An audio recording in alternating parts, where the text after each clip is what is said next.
that is based on the ATO format. And there is a two-way response. One is informational response, and the other one is signaling, right? So information is through lobbying, signaling is through the campaign donation. So that's the contribution to Stigma, and to CPA, we kind of highlight the importance of not only corporate political action, but corporate political interaction, right? So most of this literature, lobbying and campaign contributions, they take for granted that the company has already what it takes. And it's very agentic centric. So it's much more, the company can do anything. You just put the money and then go lobbying, right?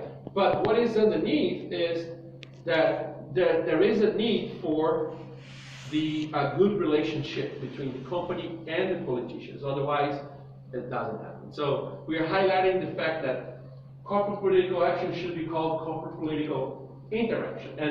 And when there is a damage to the relationship, so the companies will shift whatever they're doing to fix that relationship. And the second contribution is that, which is new in this literature, is that lobbying and campaign donations, there are several drivers for it, right? You do this because you want to pursue some sort of competitive advantage. But what we say here is that CPA is a stigma management strategy.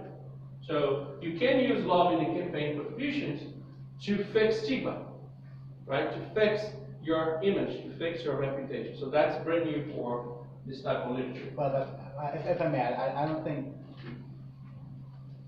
you actually have data for that, right? Mm-hmm. I mean, that was the $1 million question floating around, whether the contribution actually had any real effect, right? I mean, but we do see a reaction in these campaigns. That's why in the earlier version, just empirically, right? No, not even empirical. Look, in an earlier version, we had as a stigma repair strategy. I cannot say it's repairing anything because I don't have the outcome, right? Yeah. That's why I'm saying stigma management. Oh, okay. See what I mean? Okay. Yeah.